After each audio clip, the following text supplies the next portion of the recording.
Hola, muy buenas noches a todos. Estamos transmitiendo a través de las instalaciones del Colegio Nacional de Cirujanos Dentistas en Pestalozzi, en la Colonia del Valle. Y pues el día de hoy, en un martes de café, otro más en estos días que ya son casi de vacaciones para muchos. Y pues tengo el gusto de compartir el martes la mesa con la doctora Patti Jiménez Boy. Muchísimas gracias, doctora. Gracias a ti, doctora Nayeli. Buenas noches a todos. Y pues como siempre vamos a iniciar pues bueno, agradeciendo a nuestro presidente, el doctor Carlos Carmona Cetina, que seguramente nos está viendo.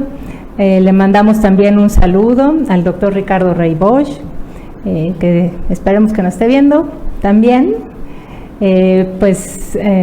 Invitarlos a que sigan las transmisiones por la página. Obviamente aquí nos estamos viendo por Facebook. Y pues bueno, estamos en una tarde muy relajada, sí. Tarde-noche, todavía no oscurece. Miren el fondo que tenemos, muy relajado el día. Y pues el día de hoy yo estoy además de muy contenta porque estoy por aquí, por el colegio, por nuestra invitada, que sin dudarlo aceptó la invitación a estar con nosotros aquí en el martes de café. Les voy a presentar a Yasmín Alejandra Lara Gutiérrez. Bienvenida, Yasmín. Muchas gracias. Al colegio, esta es tu casa. Y les voy a contar un poquito de su historia de vida académica y profesional. Ya ahorita vamos a platicar de muchos temas que tienen mucha relación con la odontología. Van a ver que no vamos a hablar de brackets, no vamos a hablar de nada de odontología muy en particular, pero sí de la parte educativa, porque ella es experta justamente en psicología educativa.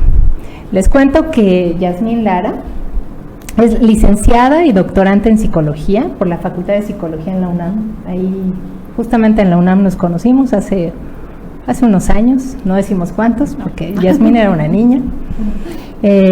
Yasmín, dentro de su parte curricular, tuvo una estancia académica en la Facultad de Educación de la Universidad de Granada, en España. Es investigadora de diversos proyectos educativos en la parte de entornos de aprendizaje para el desarrollo de competencias matemáticas en educación preescolar, conocimiento pedagógico de los docentes en educación preescolar, diseño de ambientes de aprendizaje con sentido en educación inicial, en docencia, diseño educativo, las TICs que están de moda, que es lo de hoy, en investigación, en educación desde la práctica docente, que es un tema que a mí en lo particular me apasiona y que coincidimos, seguramente la vida por eso nos hizo volver a reencontrarnos con Yasmín. Mejora de las prácticas docentes en la enseñanza. Yo sé que muchos de los que nos están viendo y de los que somos amigos a través de Facebook, también nos interesan mucho estos temas, así que por eso, sin dudarlo, la invitamos. Tiene experiencia como docente en educación tanto básica, media, superior y superior, tanto en las modalidades presencial como a distancia, que ahorita nos va a platicar también de esto. Ha sido ponente en diversos eventos académicos a nivel nacional e internacional y tiene pues diversas publicaciones respecto a su área de expertise, que es la didáctica a las matemáticas, inclusión de las TICs a los procesos educativos, la ética en la investigación en educación, que era algo que comentábamos ahorita, y la investigación en educación desde la práctica docente. Pues bienvenida, Yasmín. Los próximos minutos, la próxima hora va a ser una plática pues bastante interesante, así que tú dinos, ¿qué empezamos, Yasmín? ¿Con qué empezamos? Pues primero agradecerles, muchas gracias a la doctora Nayeli por la invitación. me hace muy feliz estar aquí, poder compartir algo de lo que la idea que traigo pues es realmente poder compartir lo que he venido desarrollando y cómo la psicología se ha convertido en un parteaguas en el ámbito educativo para mí, y las aportaciones y también incluso las limitaciones y el cómo uno tiene que relacionarse con otras disciplinas para potencializar lo que realizas, en este caso en el ámbito educativo, que es donde pues yo me he desempeñado toda la vida, ¿no? Y que además amo. Entonces, quisieran... A ver, cuéntanos un poquito de ¿cómo fue que llegaste a la parte, lo comentábamos aquella ocasión, cómo fue que llegaste a la psicología educativa? Yo llego a la psicología educativa no con una motivación como inicial. De entrada sí sabía que quería ser psicóloga, pero yo quería ser psicóloga clínica. Entonces, y en un momento en tal vez segundo semestre yo dije, esto no es lo mío, porque aquí dicen que el psicólogo es el ayudante del psiquiatra, entonces yo mejor quiero ser la psiquiatra.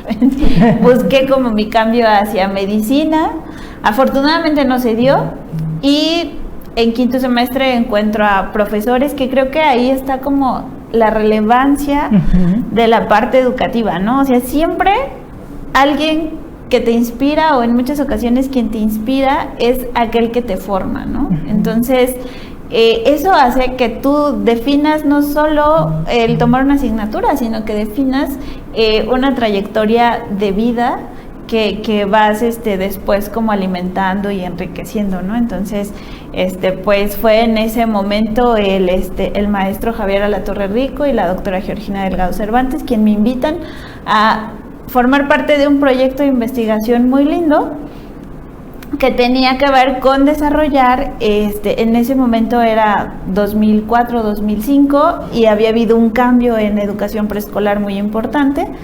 Entonces había que desarrollar competencias, viene todo este boom de las competencias y entonces hay que desarrollarlas, y la primera reforma que se dio en este país fue en educación preescolar, donde entra este concepto. Entonces, pues evidentemente nadie sabíamos gran cosa de eso, había que entrar, teorizar, revisar, empaparse y generar propuestas para cumplir con ese plan plan de estudios que estaban planteando para educación preescolar. Entonces ahí es donde entro y ahí empezamos a trabajar, evidentemente en el diseño instruccional de secuencias didácticas con las docentes de educación preescolar y con los propios niños, ¿no? Entonces se hizo todo un trabajo muy interesante desde una aproximación. Además, tengo que decir que fui formada, o sea, tengo una, digamos, una cercanía con la parte sociocultural de Vygotsky, pero porque además lo viví y fui formada, o sea, el proyecto al que me invitaron a participar también estaba fundamentado desde ahí, ¿no? O sea, era un proyecto que estaba como en muchos niveles, y en todos sus niveles el fundamento que tenía era todos los principios de la teoría sociocultural. Y entonces en mí vi cómo funcionaban, ¿no? Y después ver cómo realmente también funcionaban en los niños, en las docentes. Eso fue lo que me hizo conocer como la potencialidad, por un lado, de la investigación y del fundamentar y de todo este proceso, y por otro lado de acercarme mucho particularmente a esta teoría, ¿no? Que hasta el día de hoy es pues algo que si a mí me dicen diseña tal o cual cosa, pues siempre será a lo que me acercaré en gran medida. Claro. Y bueno, platícanos dónde empieza tu experiencia. Digo, entras a la escuela, te llama la atención todo esto de la psicología educativa, y ¿en dónde es donde tú dices, wow, está resultando? ¿En alguna institución, en alguna escuela, con algunos pacientes? No sé, o sea, ¿dónde la has aplicado con estos resultados? Desde la primera vez, yo afortunadamente creo que, o sea, este proceso formativo que fue mucho de acompañamiento, que no fue de te doy una clase, vienes y a ver cómo lo aplicas, sino era un proyecto donde los profesores de la facultad iban con nosotros y nosotros, ellos mismos buscaron como un anclaje con las autoridades de una de las delegaciones de aquí de la Ciudad de México, y entonces nos dieron el acceso a los preescolares. Ahí trabajábamos y ellos nos acompañaban todo el tiempo, y era un proyecto que había que invertirle todos los días, todo el tiempo. O sea, empezábamos 7 de la mañana y podíamos acabar clases, porque había que regresar a clases a la facultad 8, 9 de la noche, pero en ese sentido el formador o los formadores, en este caso los maestros, pues estaban con nosotros todo el tiempo acompañando, haciendo mesas de reflexión, mesas de análisis, mesas de discusión, viendo cómo interactuábamos con los docentes, viendo cómo interactuábamos con los estudiantes, cómo llevábamos a cabo las secuencias didácticas, todo lo que diseñábamos, cómo diseñábamos el material, cómo lo usábamos. Entonces, era un proceso absolutamente integrado y contextualizado, en el cual nosotros nos formábamos. Y en ese mismo contexto, en esa misma lógica y con esos mismos principios, nosotros generábamos todo lo que había que ofrecerles tanto a las docentes como a los estudiantes, ¿no? Y diseñamos un instrumento, entonces vemos cómo de repente al final de la intervención las competencias matemáticas, que era lo que buscábamos desarrollar en los chiquitos de preescolar, se disparan a partir de la intervención. Entonces dijimos, esto funciona y funciona muy bien, ¿no? Entonces, a partir incluso de hacer una evaluación en este mismo sentido, contextualizada, donde los niños no se sintieran en un examen, donde los niños sintieran que era un juego, lo percibieran como un juego, y uno pudiera ir identificando sus niveles de logro, y entonces no ponerlos como lo tiene o no lo tiene, como si fueran polos, sino más bien intentábamos siempre identificar el punto dentro del proceso en el que el niño se encontraba y cómo le teníamos que ayudar donde estaba para poder llevarlo hasta donde teníamos planteado como objetivos, ¿no? Entonces, y bueno, en este identificar el punto del logro, que es bien importante, porque nunca hablas de fracaso, hablas del logro, que es lo más importante, ¿no? Acerca de estimulación para estos chiquitos. Dime o platícanos cómo interfiere el medio ambiente para lograr esto. Familia, sociedad, comida, alimentación, todo. Evidentemente, y lo que hemos visto y lo que yo he también, entre lo que hemos leído y lo que he visto a través de la experiencia, es que si bien sabemos que la alimentación y que estas cosas como a nivel de organismo son relevantes, también es cierto que la parte del espacio y del entorno en el que se desarrolla la persona es fundamental para que esto se dé. Entonces, hemos identificado desde el ámbito educativo, y eso también digo, ahí es como uno como profesional tiene que identificar las limitaciones respecto, por ejemplo, alguien como yo, pues no tendrá mucho que hacer en la parte de la alimentación, ¿no? Entonces será como por un lado integrarse con otros profesionales y por otro lado decir, bueno, yo qué sí puedo hacer con esa circunstancia. Entonces la literatura reporta que pese a que no haya buena alimentación o no hayan estas cosas como que sí podrían como disparar de manera positiva el aprendizaje, el que se generen espacios de aprendizaje ricos, donde los estudiantes le encuentren sentido a eso por aprender, donde tengan un gusto por aprender, donde sepan dónde se aplica y cómo de manera explícita, y el formador se los haga saber dentro de esas sesiones o de clases o esto, el niño va a poder hacerlo. Claro.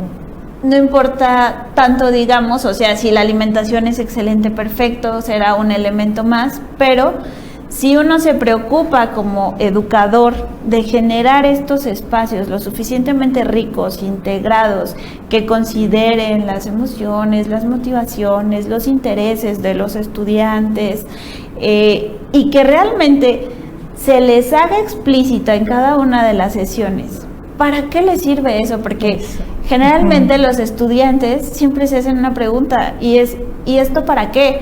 Si al estudiante le queda claro ¿para qué o dónde va a aplicar eso? Entonces la motivación se dispara. Y además estamos hablando de una motivación intrínseca, porque al pasar de los años, las motivaciones van cambiando, ¿no? Entonces, en los niños, pues es muy natural. Ellos es lo que les motiva y punto, ¿no?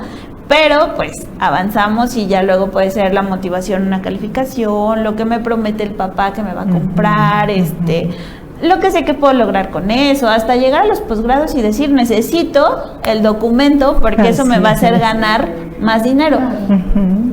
Pero todo tiene una traducción igual, que es una motivación extrínseca, que no está en ti y que por tanto puede ser que le encuentres difícilmente el sentido a eso. Entonces lo interesante, lo que se busca, o lo que por lo menos yo busco, es que siempre la motivación sea intrínseca y que quede muy claro el por qué aprendo eso y para qué aprendo eso, en dónde lo puedo aplicar y por qué es interesante que yo lo aprenda, ¿no? Entonces cuando desde niños, desde el preescolar, tú vas ayudándoles a que hagan consciente eso, es muy interesante, ¿no? O sea que en el preescolar los niños nos decían, bueno, siempre, entonces al cierre de cada una de las sesiones, eran sesiones contextualizadas. Por ejemplo, vamos a trabajar el supermercado.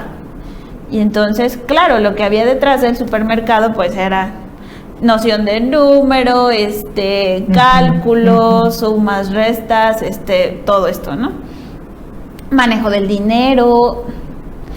Pero al cierre era muy importante decirle al niño, a ver, ¿hoy qué aprendimos?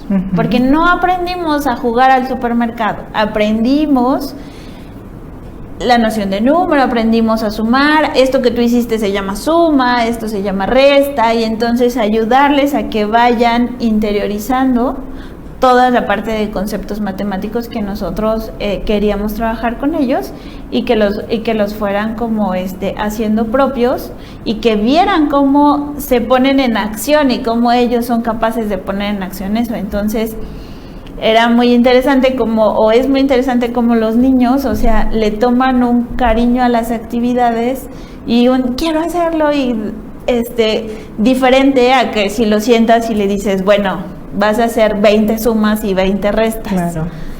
Eso impacta de manera muy positiva en el aprendizaje de los niños y en cómo se integran. Cuando planteas una situación así, entonces los niños trabajan de manera colaborativa, los niños se integran de manera diferente que si les pones otro tipo de actividades como esto, como de ejercicios, ¿no? Más de hacer en el cuaderno y eso. O sea, la actividad es tan compleja que permite un montón de interacciones entre todos, y eso también enriquece mucho el aprendizaje, no solo de los estudiantes, sino también de quien está al frente, ¿no? Claro. De ellos, porque va conociendo todo lo que son capaces de ir desarrollando en acción. Y uno de los postulados principales del constructivismo en general es la acción del sujeto.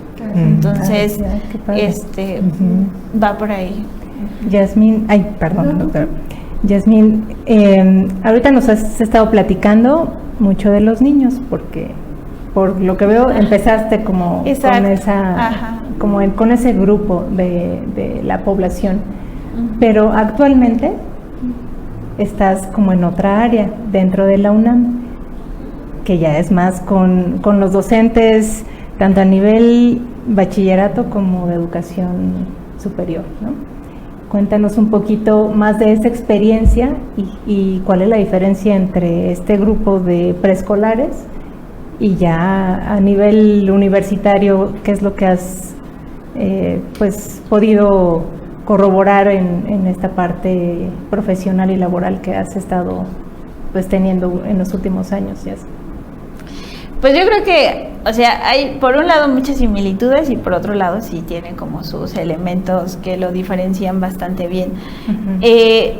Las similitudes es que, pues, los profesores, sean de un nivel o sean de otro, siempre, somos como, a veces tienen que sensibilizarnos mucho para que aceptemos la formación y la formación continua, ¿no? Entonces, es algo que muchos decimos o dicen, no, yo ya lo sé, yo ya no lo necesito, yo ya tengo estructurada mi forma de enseñar de cual o tal manera, y no es necesario. Eso que tú me propones no es necesario. Eso es un grupo amplio de profesores en todos los niveles.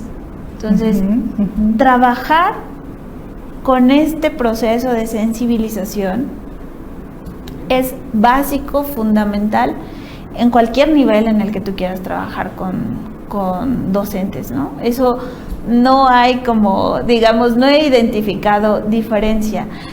Y por otro lado, en el caso de educación básica, lo que he visto mucho es que están mucho más sensibles a entender que hay que diversificar las estrategias de enseñanza para que los niños aprendan.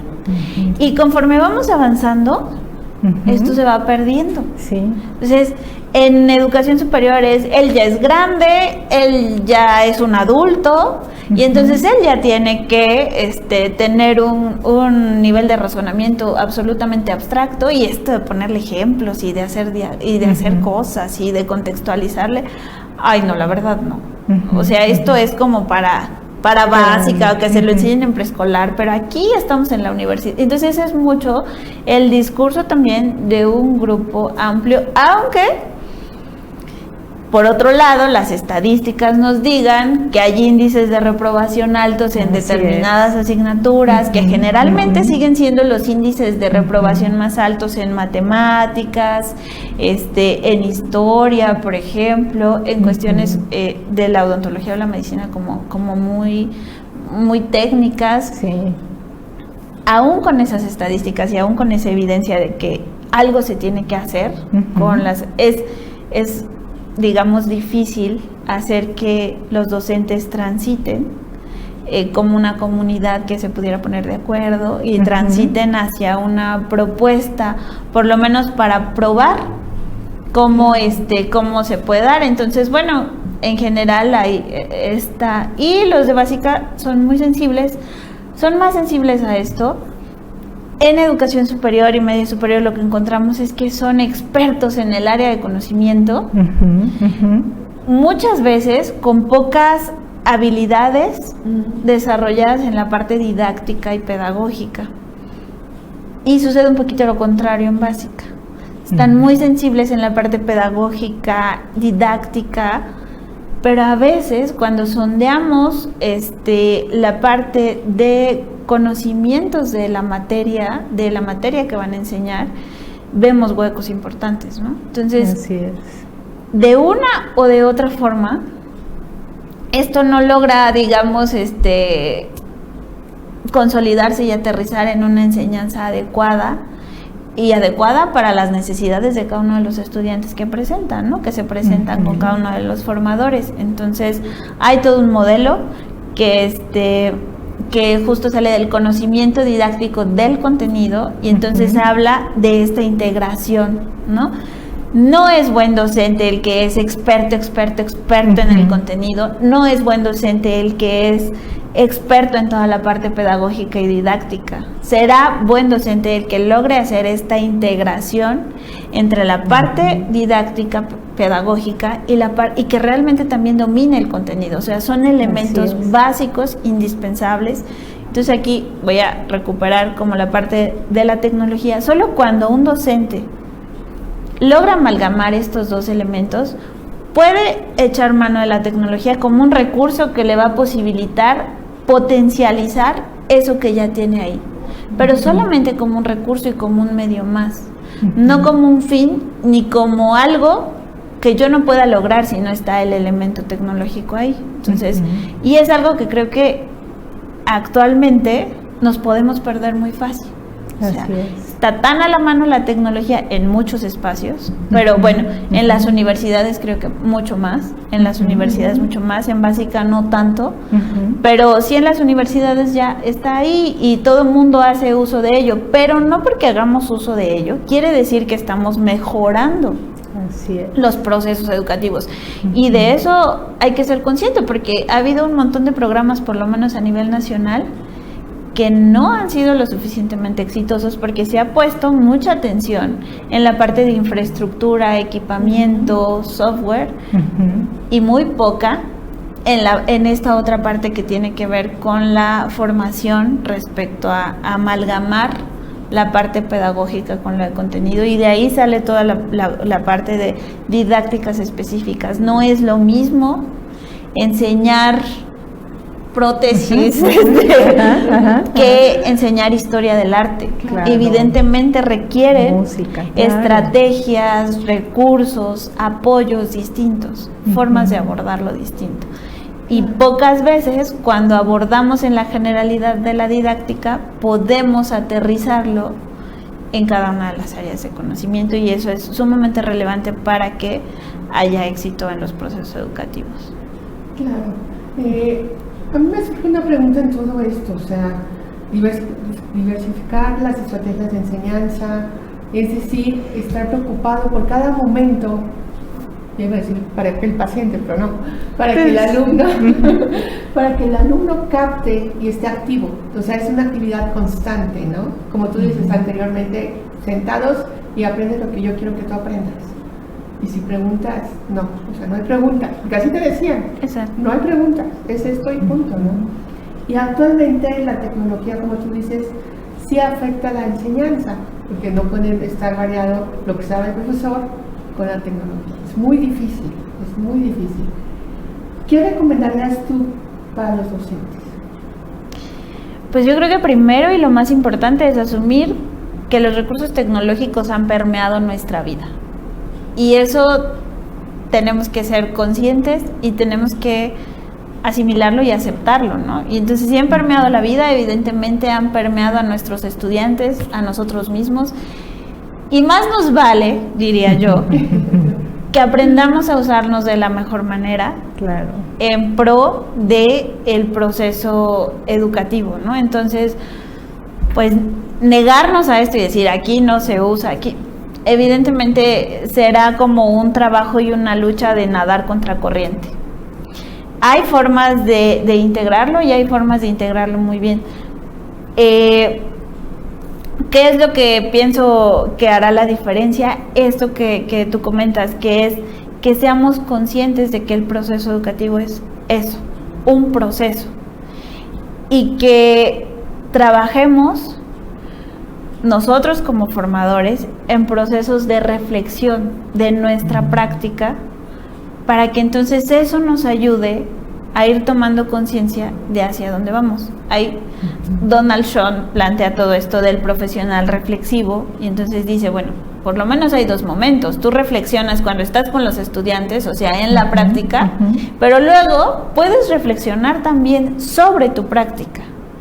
Y en la medida que tú hagas estas reflexiones, podrás ir descubriendo hacia dónde pueden ir tus mejoras, ¿no?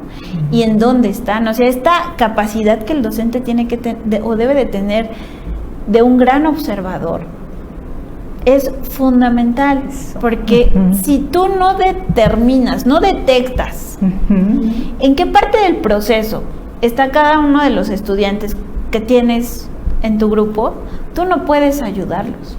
O sea, es tan simple como eso. Entonces, tú necesitas saber qué ayuda, qué apoyo específico y particular es el que ellos necesitan, para que entonces, pues tú generes como las estrategias adecuadas para cada uno de ellos. Y, por ejemplo, está el portafolio electrónico, ¿no? El portafolio electrónico creo que ha sido mal traducido. Y entonces en muchos lugares he visto que lo usan así de, que suban ahí todos los trabajos y que los pongan, ¿no? Sí, así es. Pero sí, tiene que ver más con con una reflexión que hace el estudiante sobre su proceso de aprendizaje, y que la ventaja de que sea electrónico es que tú lo tienes a disposición para irlo consultando, irle dando el seguimiento en ese proceso de aprendizaje, y que tú puedes plantear y detonar preguntas que le ayuden a reflexionar. O sea, no es solo subo mi trabajo, sino es ¿qué te pareció tu trabajo? ¿Estás contento con el resultado que tuviste de ahí? ¿Cuáles fueron las dificultades que tuviste? Explícame tal cosa del trabajo. O sea, tratar, y a partir de ese pretexto que fue la actividad o una interpretación de una radiografía o cualquier cosa,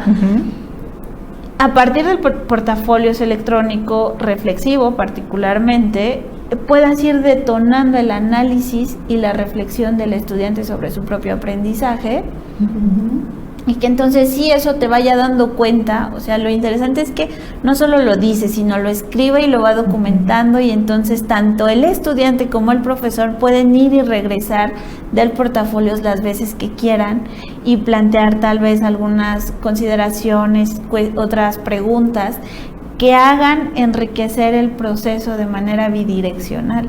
Entonces eso me parece que es absolutamente interesante, y que sí es algo que si no fuera tecnológico, no estaría tan a la mano de ambas partes, ni estaría en esta lógica de interacción. Entonces sí creo que la tecnología tiene potencialidades, por ejemplo, todo esto de la simulación, de los programas de simuladores para medicina, para odontología, para las ciencias de la salud. O sea, es un avance tecnológico que realmente permite que el estudiante esté en la realidad sin estar en la realidad misma. O sea, esté en algo muy parecido a lo que va a enfrentar, pero evitando cuestiones éticas muy importantes, por ejemplo, ¿no? Entonces, y que él pueda como practicar y recuperando todo esto del sujeto en la acción desde el constructivismo, que él pueda aprender haciendo, pero con unas consideraciones éticas mucho más interesantes, ¿no? Entonces, evidentemente hay muchas posibilidades, pero sí tiene que ver con una capacidad de reflexión y de observación de parte del docente para determinar cómo lo integra. Así es. Ahorita que lo comentabas, y que estás hablando de todos estos temas de educación, la relación de la psicología educativa, de los docentes, de los estudiantes. Cuéntanos un poco qué es lo que hace la UNAM, que tú estás ahorita muy vinculada justo en esta parte de psicología educativa, en la parte de educación continua, tanto a nivel presencial como a distancia, para formar a los formadores, ¿no?, de los recursos humanos en todas las áreas. ¿Qué es lo que hace la UNAM? Cuéntanos un poquito, porque van a ver que es súper interesante todo este proyecto, y que a veces pienso que nos hace falta, los que tenemos la fortuna de ser docentes en cualquier institución, y en la UNAM, es, como dices, esta parte de sensibilización y de educación. A veces no sabemos ni siquiera qué hay, cuáles son las opciones que tenemos. Por eso te digo, cuéntanos un poco de qué es lo que hace la UNAM para fortalecer esta parte. Bueno, les voy a contar que actualmente trabajo en la Coordinación de Desarrollo Educativo e Innovación Curricular, que bueno, ya dentro de poco me pasaré a la Escuela Nacional de Enfermería y Obstetricia, pero ahorita sigo en la coordinación. Y esta coordinación se crea cuando entra nuestro rector actual, y entonces la crea con la intención de hacer un integrado, de entender el proceso de enseñanza-aprendizaje como algo realmente integrado y que no tendría que estar despegado de la evaluación. Entonces, pues para los que son de la UNAM y para los que no, existía una Dirección General de Evaluación Educativa que se encargaba de todos los procesos de evaluación de la universidad, y ahí estaba, ¿no? Entonces, lo que hace el rector es decir, bueno, aquí le hace falta algo, ¿no? O sea, está la parte de evaluación, pero ¿dónde está la otra parte de lo demás, del proceso de enseñanza-aprendizaje? Entonces, genera a la par, digamos, otra dirección, que es la Dirección de Innovación Educativa y Desarrollo Curricular. Entonces genera un área de justo planes de estudio que se encarga de hacer toda la revisión, actualización, o sea, acompañar a las entidades para que hagan toda esta revisión y actualización de planes de estudio, creación de nuevas carreras, todo eso, y que se haga pues con un acompañamiento, o sea, es esto como el acompañamiento, ¿no?, de manera más adecuada. para que eso aterrice en propuestas pues mucho más pertinentes para la universidad. Hace otra área que tiene que ver con innovación educativa, con, bueno, pues qué estrategias, hacia dónde tenemos que ir, qué sería lo que tendríamos que estar trabajando como universidad. Hace otra área que tiene que ver con desarrollo académico, que actualmente es el área que está trabajando mucho más en la parte de formación docente, y genera, dice, a ver, entonces la parte de innovación y todo esto, pues no puede ir desvinculado de la investigación en educación.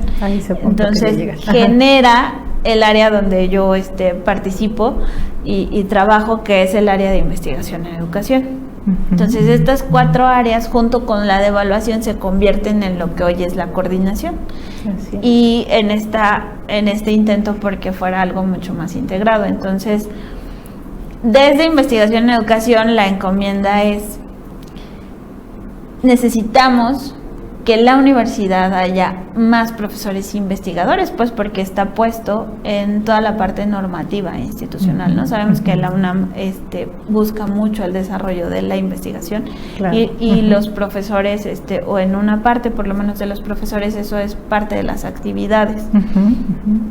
Pero entonces era esto, como impulsar la investigación con los docentes y de la mano, o sea, de los docentes, ¿no? Entonces, pues, ¿qué había que hacer?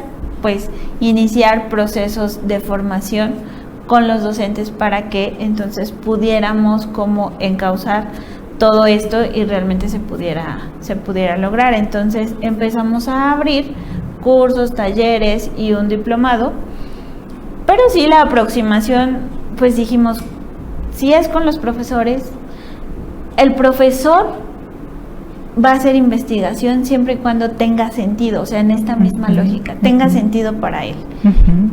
¿Y cuál es el sentido del profesor? Pues lo que ocurre en el aula, lo que ocurre en su práctica educativa. Entonces empezamos, se fue como a seguir, o sea, desarrollando la línea de investigación desde la práctica docente, ¿no? O sea, todos estos profesores que están interesados en mejorar algo de su práctica docente, y entonces solamente es el hecho de acompañarlos a través de algún proceso formativo o de varios procesos formativos para que aprendan a documentar, sistematizar, registrar, evaluar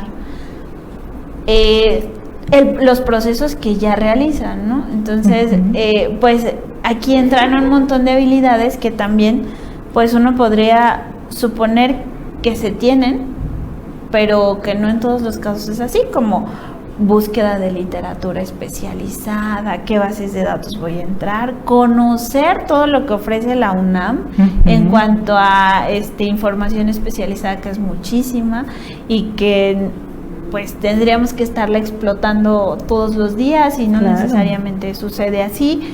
Entonces, desde este tipo de habilidades son las que buscamos que desarrollen más, de búsqueda de información, análisis de información, selección de información, todo información especializada, particularmente en el ámbito educativo. ¿Por qué? Porque eso les permite empaparse de los referentes teóricos actuales que están dentro de lo que ellos quieran abordar, ¿no?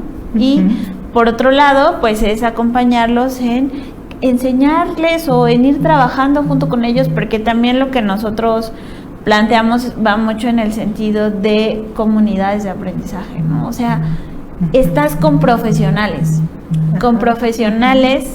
que si bien no saben lo mismo que tú, saben un montón de cosas, ¿no? Y entonces nosotros lo vemos como en un sentido también de enriquecimiento de todos, donde cada uno y los aportes que tenga van a ser fundamentales e indispensables para el aprendizaje de todos. Entonces, cuando participan, y en eso pues también ha sido una propuesta, creo, innovadora, o sea, entran los profesores al diplomado, y bueno, en la universidad estamos muy acostumbrados a la doctora, el maestro, el título casi siempre lo ponemos al frente. Sí, claro. Y entonces lo primero que hacemos nosotros es decir, si nos permiten,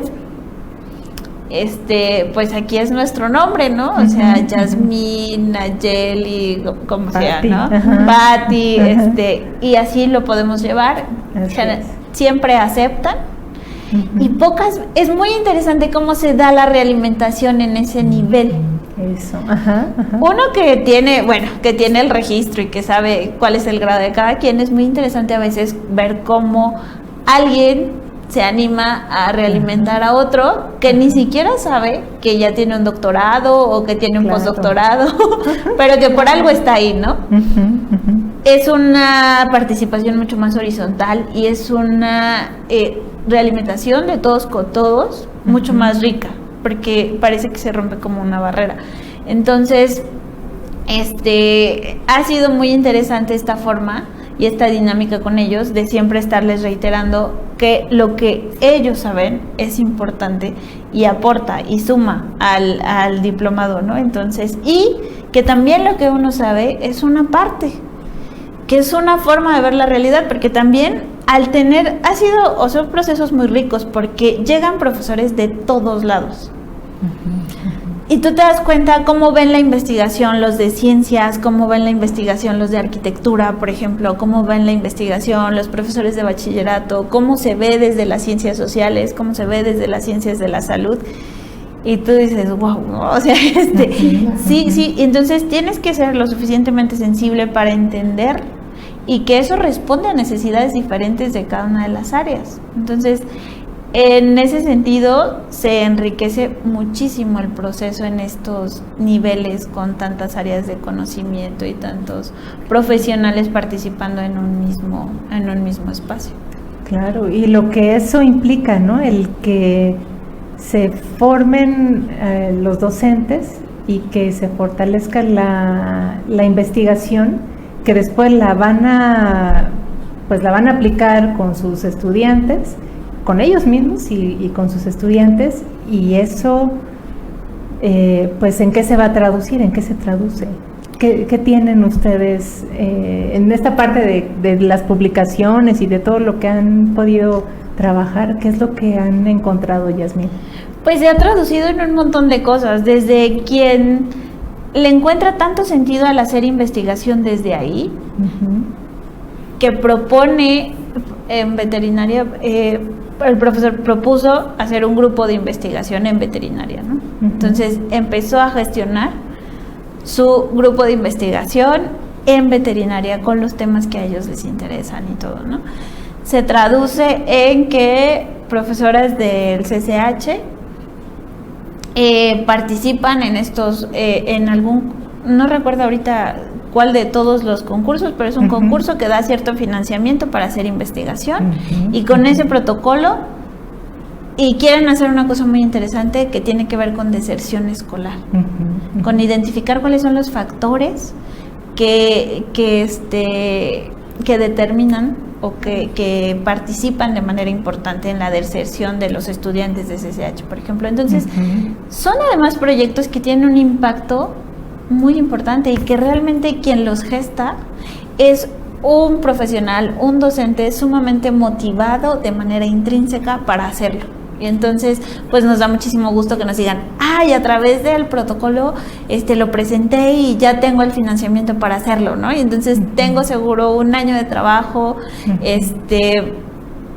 o quien se siente tan motivado que de repente dice, pues ya mandé mi propuesta metodológica de tal cosa para hacer análisis de lo que sea, y entonces ya me la aceptaron, ¿no? En algún congreso. Entonces es ir impulsando. Nosotros mismos desarrollamos coloquios semestrales, y entonces hacemos que los profesores por lo menos vayan y presenten ahí sus propuestas de protocolos de investigación y luego sus avances, ¿no? Los avances que van teniendo, porque esto es darles seguimiento. Entonces, el diplomado, si bien dura 6 meses, o sea, una vez que entran, o sea, tenemos más de 2 años y no los hemos soltado.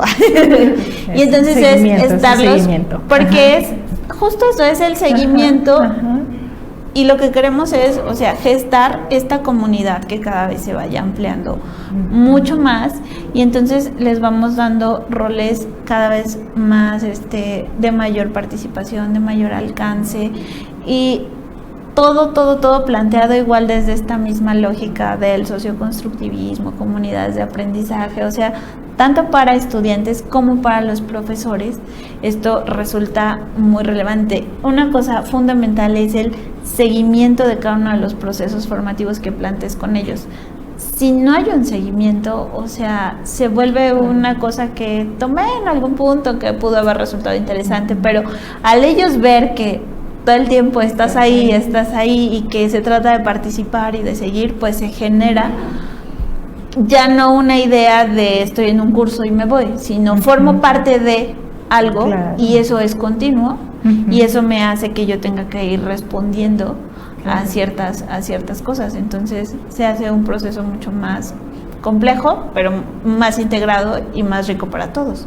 Claro, satisfactorio. Sí, no, bueno, yo estoy encantada, o sea, parece que estoy tomando apuntes, son mis notas para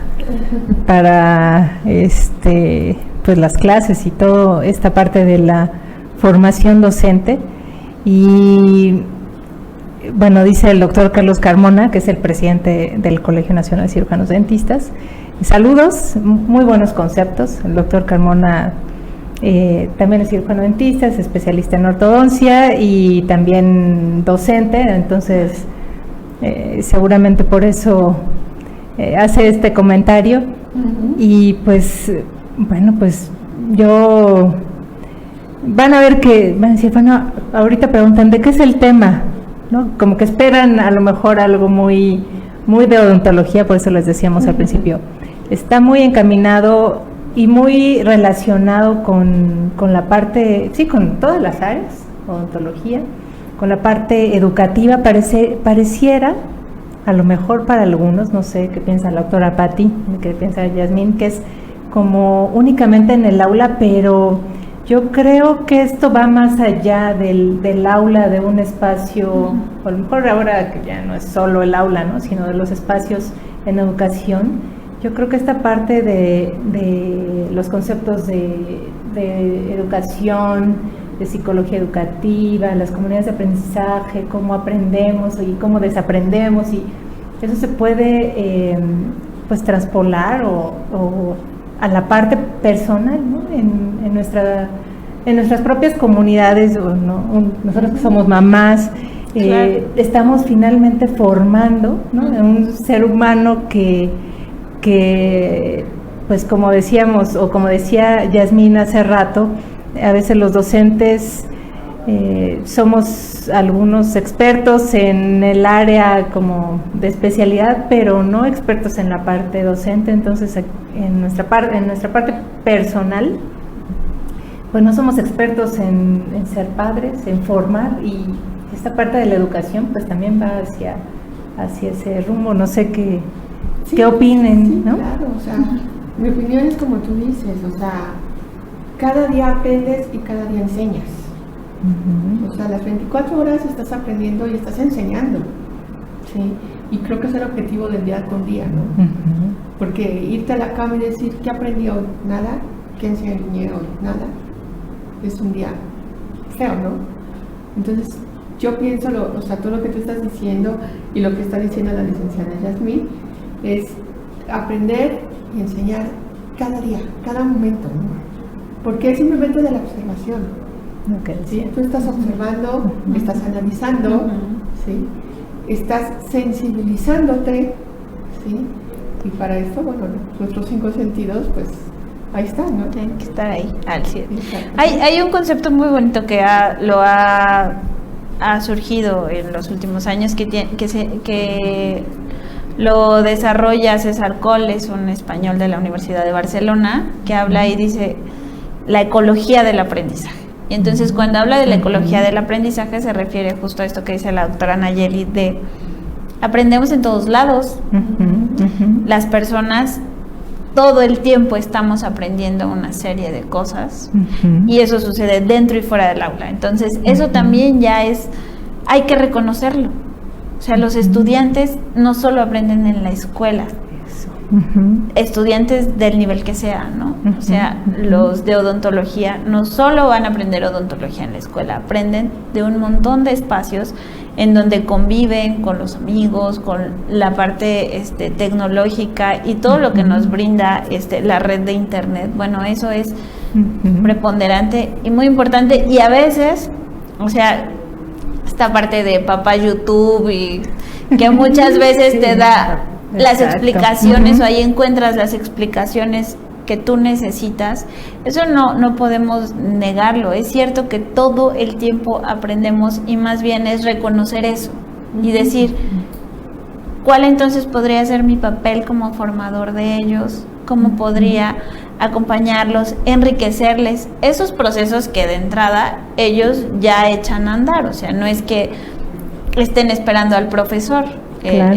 Por lo menos cómo se da en la actualidad, ¿no? Entonces, pues es reconocer todo esto y aprovecharlo, recuperarlo, retomarlo en las clases para que realmente no lo veamos como algo, pues, negativo. Muchas veces se dice, ay, pues es que ahora el docente ya no tiene como esa parte de respeto, más bien ha cambiado su rol a lo largo, creo que, de la historia.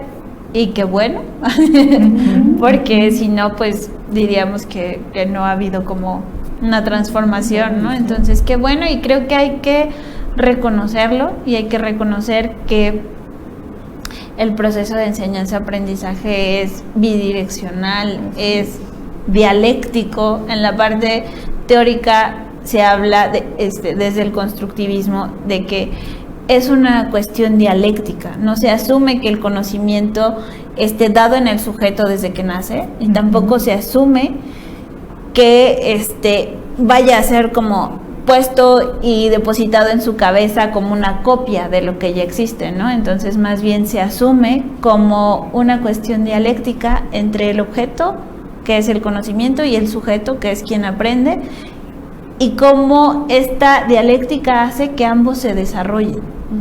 Así es. Entonces, eso a mí me parece muy bonito y muy interesante. No, pues dice el doctor Carmona, que aquí nos está escribiendo, toda experiencia conduce a una enseñanza y aprendizaje. Salcido, el doctor Ricardo Salcido, excelente tema, saludos cordiales desde León, Guanajuato. Víctor Hugo Pacheco Vázquez, saludos desde Mérida, Yucatán, del Colegio Yucatanense de Cirujanos Dentistas, AC. El doctor Enrique Edwards, es un queridísimo docente de la Facultad de Odontología, que se sabe toda la historia de la facultad y del colegio. Lo queremos mucho, le mandamos saludos. A Mario Santana, saludos Mario. También al doctor Mario Santana, otro gran profesionista y amigo odontopediatra, y con toda la experiencia como docente. Les digo que les iba a interesar este tema, que es esta parte educativa. Yo que tanto publico estos porque me gustan, ¿no? Les digo que por algo la vida nos hizo coincidir nuevamente con Yasmín.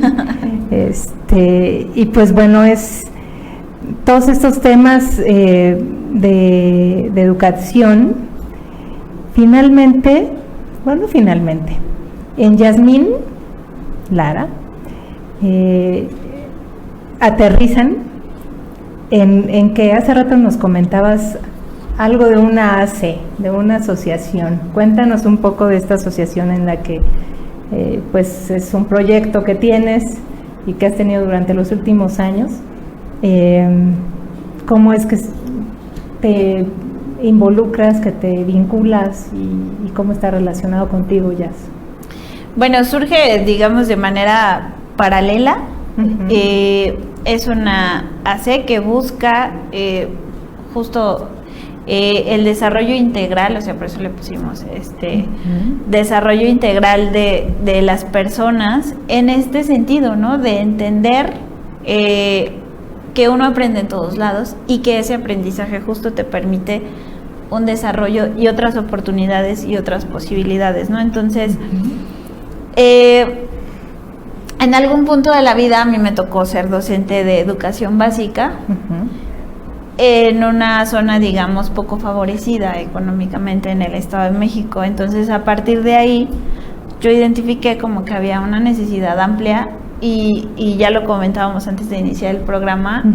Lo más interesante era, o lo más, digamos, que me movía, era que si yo no hacía algo por esos niños, era difícil que alguien más generara como una propuesta. No sucede lo mismo aquí en la ciudad y no sucede lo mismo cuando hablamos de otro nivel económico, ¿no? Generalmente ahí se diversifican las propuestas y hay muchas más a las que los estudiantes pueden acceder, en este caso no.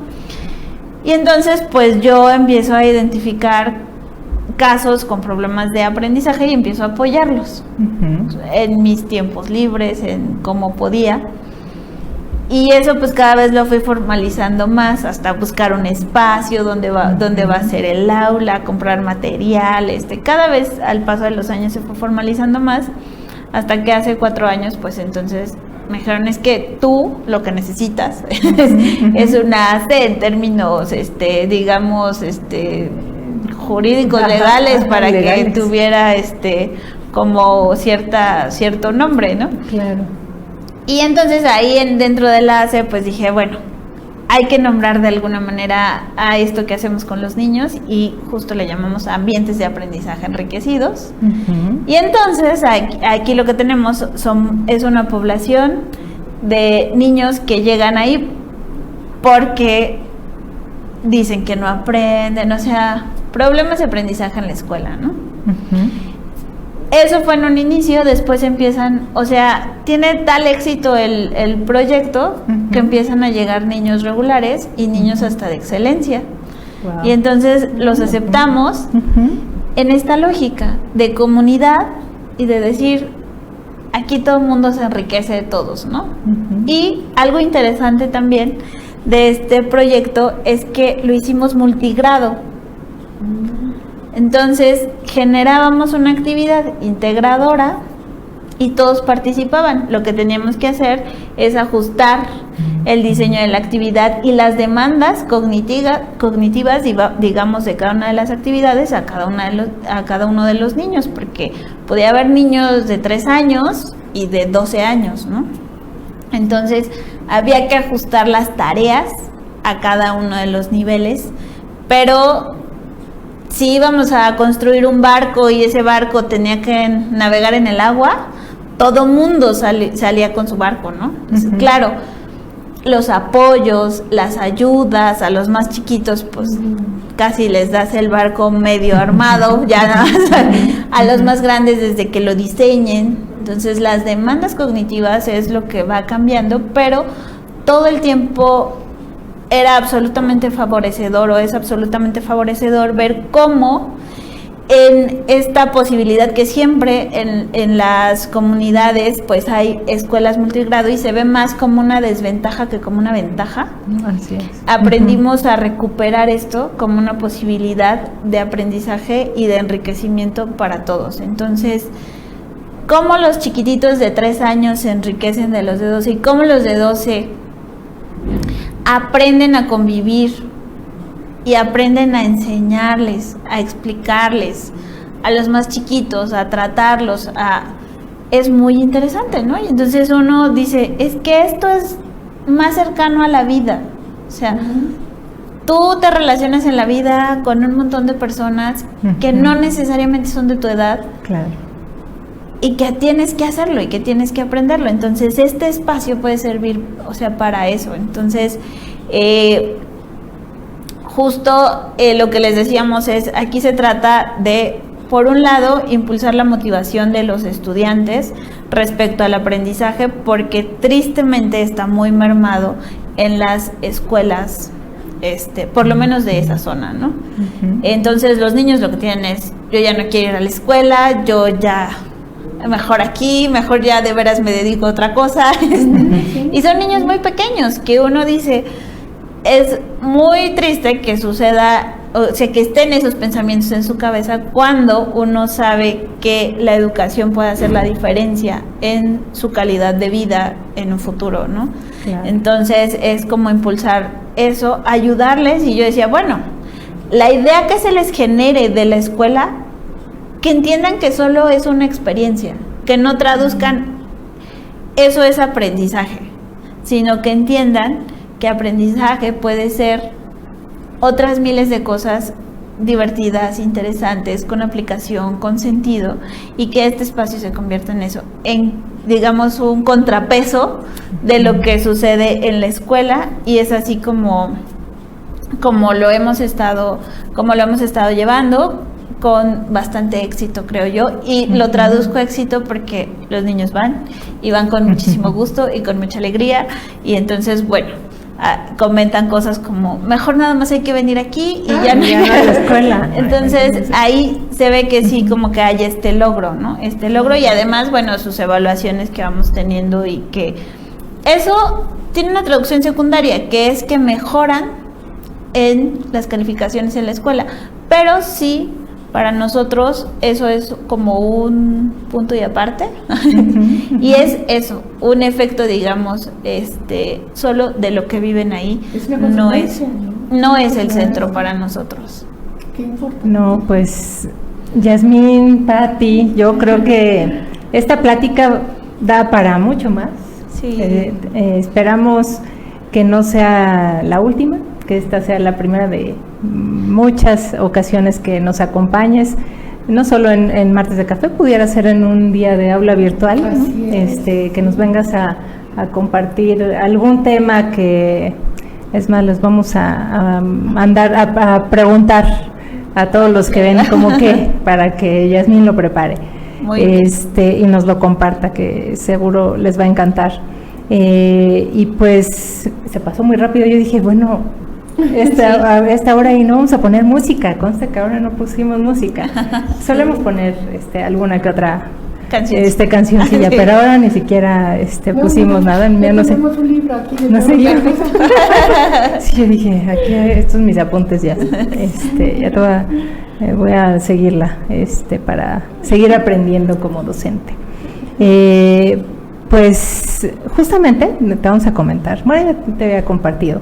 Aquí en el colegio, pues es en el Colegio Nacional de Cirujanos Dentistas, justo el doctor Ricardo Rey Bosch, como director de Educación Continua y de Certificación, pues es punto, esta meta, lograr que los docentes, bueno, no, ya me estoy yendo a los docentes, los dentistas, los cirujanos dentistas, de todas las especialidades y de todas las áreas, nos sigamos formando de manera continua, como viste o como estás viendo, no solo en la parte presencial, ahorita hay un curso, ¿no?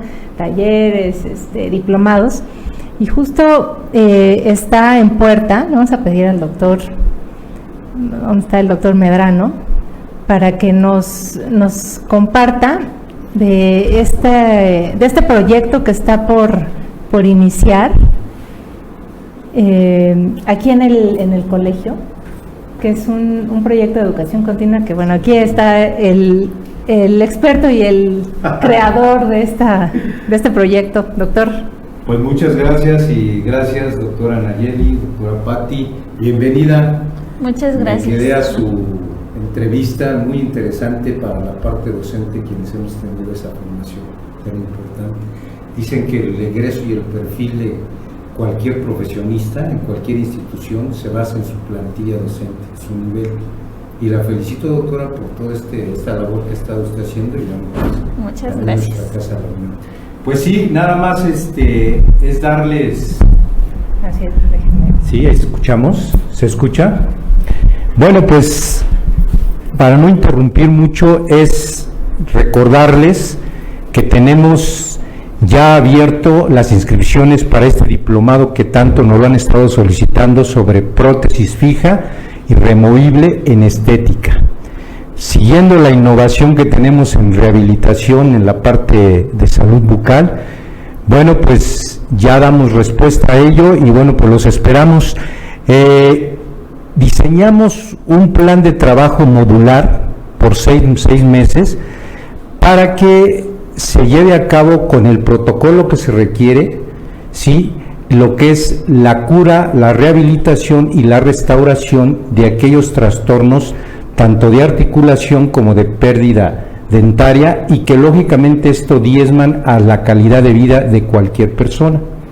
Y bueno, la parte psicológica también tiene que ver, ya la doctora nos mencionó aquí de alguna forma, y bueno, este diplomado me gustaría que se dieran la oportunidad de revisar los temas modulares que tenemos, el cual rápidamente les menciono que es totalmente formativo, y en el cual el hecho de ustedes tener una inversión que se dará durante esta inscripciones será recuperada con los 2 últimos módulos, esto lo digo, de atención clínica a pacientes, que ustedes irán preparando en el transcurso de estos 4 meses previos a llegar a los 2 módulos finales, que es en el mes de enero y febrero. Iniciamos a finales de este mes de julio, esperamos ya sus inscripciones, ya por ahí nos han estado llamando, y bueno, somos todos expertos rehabilitadores, tanto cirujanos dentistas como técnicos protecistas, y además está la participación,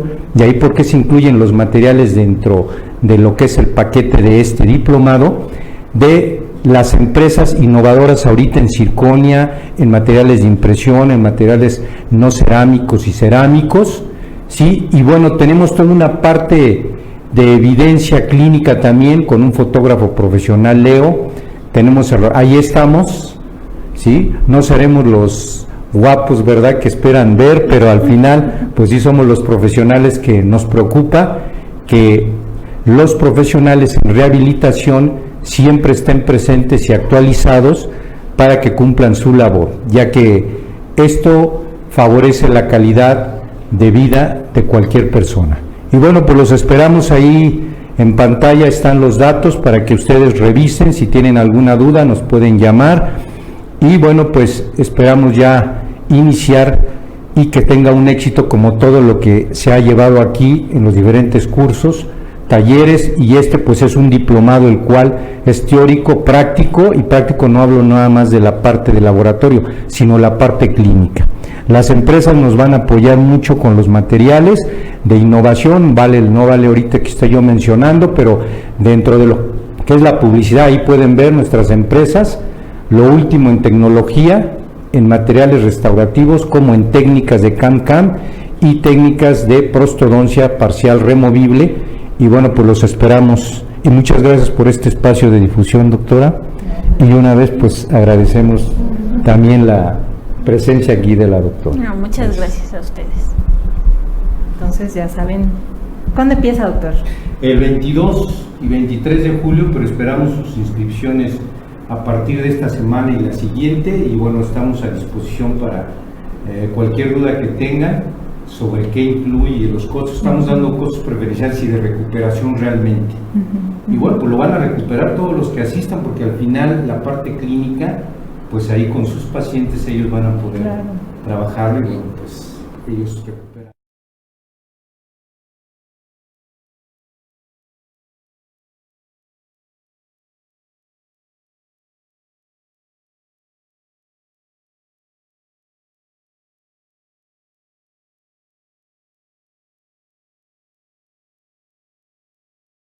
El equipo, ¿no? No nos podemos quedar atrás, porque Es lo que decíamos, permea en todos los ámbitos de la vida, y así es. hay que recuperarlo para... Pues nuevamente les digo que esta hora, a mí se me pasó muy rápido. Mandan saludos desde Acapulco, la doctora María Alicia Suárez Hernández. Pues les agradecemos a todos los que nos siguieron en esta transmisión en vivo. La van a poder consultar, aquí en Facebook, en YouTube, en la página. Y pues para cerrar y hacer este cierre, ¿no? Bueno, no podemos dejar de hacer el cierre con nuestra experta en docencia, ¿no? ¿Cuál sería tu conclusión, Yasmín? Ahora te voy a parafrasear, ¿qué fue lo que aprendiste? Yo aprendí muchas cosas, pero bueno, tú, ¿qué nos puedes compartir como conclusión? Pues yo creo que como conclusión y buscando cómo hacer esta integración entre la parte de investigación y la parte de la práctica educativa, pues sería que a lo mejor recuperar que hagamos consciente cada una de las cosas que hacemos dentro, en este caso, del aula, pero no necesariamente solo en el aula, y que no perdamos la posibilidad de reflexionar sobre lo que hacemos y sobre cada una de las cosas que hacemos y las intenciones para las cuales las llevamos a cabo, ¿no? Esto yo creo que es el inicio de cualquier proceso de investigación, porque eso nos genera inquietudes y eso nos hace identificar áreas de oportunidad en nuestro propio hacer, ¿no? Que es absolutamente relevante para transformarlo, mejorarlo y ofrecer siempre lo mejor de nosotros mismos. Ay, pues mira, qué bonito cierre. Yasmín, tendrás que venir nuevamente con muchísimo gusto. Doctora Patti. Pues mi conclusión es muy cortita, pero creo que engloba todo lo que he aprendido ahorita, ¿no? Sí. La palabra educación, el significado de la palabra educación en general es adquirir nuevos conocimientos. Y entonces la verdad es que tenemos muchas vías actualmente y lo más importante es que le estamos dando mucha importancia al ser, no al tanto qué tanto te tengo que meter, sino cómo te lo tengo que meter porque tú eres un ser humano, ¿no? Entonces yo creo que el adquirir nuevos conocimientos mediante este punto es bien importante, ¿no? Fijarnos en todos estos aspectos psicológicos, sociales y en el ser, ¿no? Entonces sería eso. No, pues. Y doctora Patti, aprovechando que está dando su conclusión, Bueno, pues vamos a entregarle un reconocimiento por parte del Colegio Nacional de Cirujanos Dentistas, AC, Fundación Dr. Manuel Rey García, otorga el presente reconocimiento a la licenciada Yasmina Alejandra Lara Gutiérrez por su participación en Martes de Café de CNCD Radio con el tema El ejercicio de la psicología en el ámbito educativo. Por Odontología Mexicana, Ciudad de México, julio 2 de 2019. Y a nombre de nuestro presidente, el doctor Carlos Carmona Cetina, es un placer haberte tenido con nosotros. Muchísimas gracias, no lo esperaba. Sí, muchas gracias. La evidencia, Yasmín, la evidencia. Y una parte de este agradecimiento de verdad sincero y muy profundo, el que nos hayas venido a compartir esta parte de tus experiencias profesionales, que yo estoy convencida de que es una labor súper noble, la parte de formar a otros y acompañar, más bien es como acompañar en este proceso de aprendizaje a otros seres humanos que estamos también en este mismo camino, ¿no? Y cómo podemos tocar y cómo nos pueden tocar en tanto en lo positivo como en lo negativo, claro, ¿no? Yo con eso, dentro de muchas otras cosas, me quedo. Te agradezco mucho nuevamente el que hayas aceptado, tu generosidad al compartir, porque me ha tocado profesores que luego no son tan generosos, ¿no? En esta parte. Y pues esta es tu casa. Ya viste gracias. Que Yasmín vive muy al norte. Lo bueno es que no llueve. Sí, afortunadamente hoy no hay tormenta. Hoy no hay tormenta. Y pues agradecerte, esta es tu casa, Yasmín. Muchas gracias. No será la última vez, insisto. Pues aprovechar este tiempo también ya de cierre, pues para agradecer a Julio, a Napo, que como siempre están atrás de la pantalla y que gracias a ellos en la parte de tecnología, justamente hablando de las tecnologías, nos hacen favor, bueno, al colegio, ¿no? Es un gran trabajo el que apoyan para compartir justamente la información, el conocimiento a todo el mundo, ¿no? Nos pueden estar viendo desde cualquier parte, decíamos, España, donde sea, a cualquier hora, ¿no? Otra de las maravillas. Otra de las maravillas. Agradecerles pues a todos los que nos hicieron favor de seguir esta transmisión en vivo, la doctora Leticia Hernández, ay, qué gusto, doctora Leti, ella es docente de la Facultad de Odontología en FES Zaragoza. Más saludos, felicidades, un gran tema. Eri también de FES Zaragoza, felicidades, y ahora sí el cafecito. Es que tomamos agua ahora. Sí, vamos a tomar el cafecito, ¿cierto? Y pues a Fanny que como siempre está, pues quien no conoce a Fanny la terminamos conociendo, que es incansable aquí del colegio, que también un excelente apoyo en todas las labores y actividades que se desempeñan aquí en el colegio, en el aula virtual, en el martes de café.